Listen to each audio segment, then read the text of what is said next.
सबसे पहले आप सभी को वट सावित्री व्रत की हार्दिक शुभकामनाएं। राधे राधे मित्रों, मैं मीनाक्षी आपका स्वागत करती हूं आपके अपने YouTube चैनल अपने ग्रह अपने उपाय में।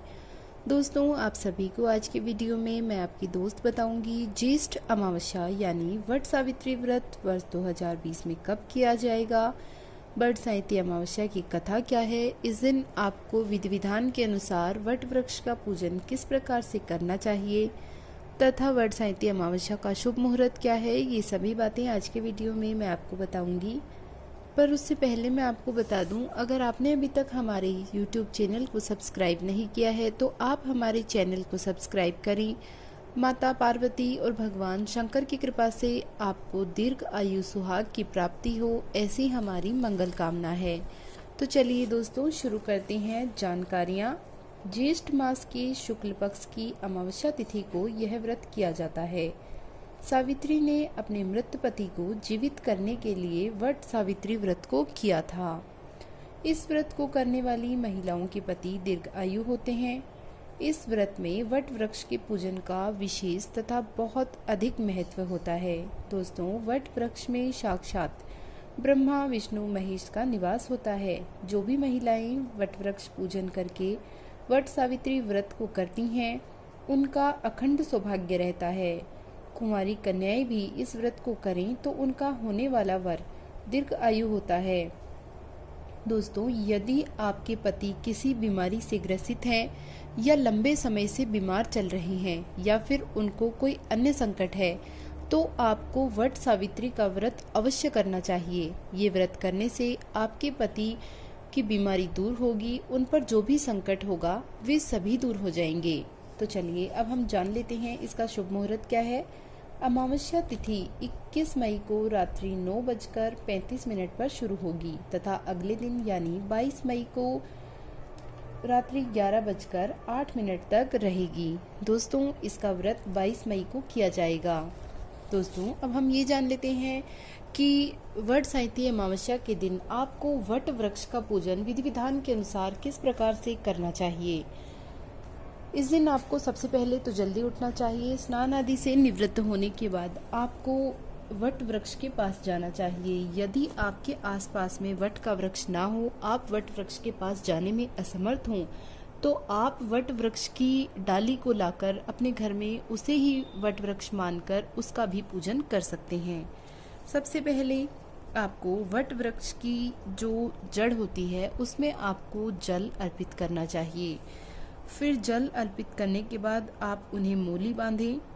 फिर आप उन्हें रोली से तिलक लगाएं, उन्हें चावल अर्पित करें, गुड़ का भोग जरूर लगाएं। दोस्तों, भिगोए हुए चने आप उन्हें अर्पित करें, फूल उन्हें अर्पित करें, पुष्प चढ़ाकर उनको दक्षिणा चढ़ाएं। आप दीप प्रज्वलित करें। दिया बत्ती जलाने के बाद में आपको वट वृक्ष को कच्चा सूत और मोली लेकर फेरी देनी चाहिए। दोस्तों, वैसे तो 7 फेरी देनी चाहिए, लेकिन अगर आप 7 नहीं दे सकते तो कम से कम 3 फेरी जरूर दें।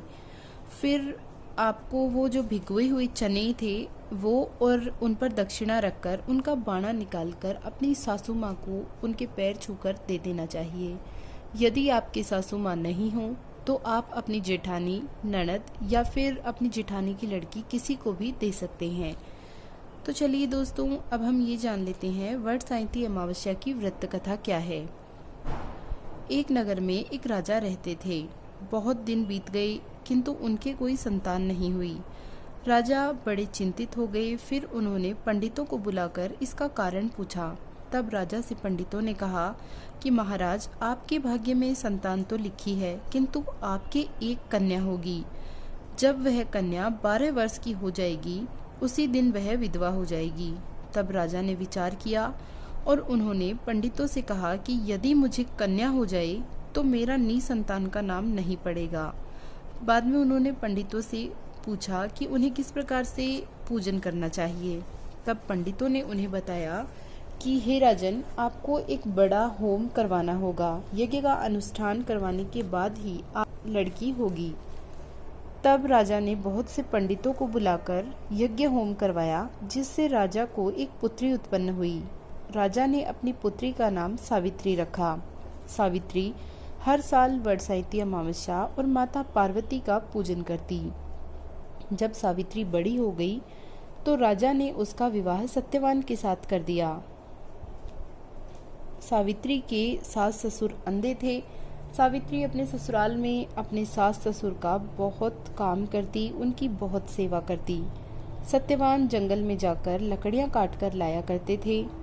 जब सावित्री को इस बात का पता था कि जिस दिन सावित्री 12 वर्ष की हो जाएगी उस दिन उसके पति की निश्चित रूप से मृत्यु हो जाएगी। 12 वर्ष पूरे हो गए। उस दिन सावित्री ने अपने सास ससुर से सत्यवान के साथ जंगल में जाने को पूछा। तब सत्यवान ने सावित्री से कहा कि जंगल से लकड़ियां तो मैं रोज लेकर आता हूँ, आज भी ले आऊंगा, तुम चिंता मत करो। सावित्री ने कहा कि नहीं, मैं आपके साथ चलूंगी। जिद करके सावित्री सत्यवान के साथ चली गई। जंगल में जाकर सावित्री तो लकड़ियां काटने लगी और सत्यवान पेड़ की छाया में सो गए। वो पेड़ की छाया में सो ही रहे थे कि उस पेड़ में से एक नाग देवता प्रकट हुए और उन्होंने सत्यवान को डस लिया। सत्यवान की मृत्यु हो गई।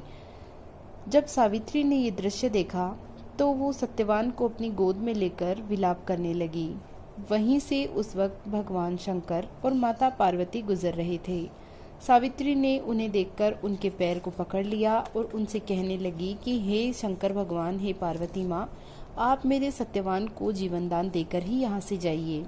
तब शंकर पार्वती ने उन्हें कहा, आज वर्षाइती अमावस्या है, तुम वट वृक्ष का पूजन करो तो तुम्हारा पति अवश्य जीवित हो जाएगा।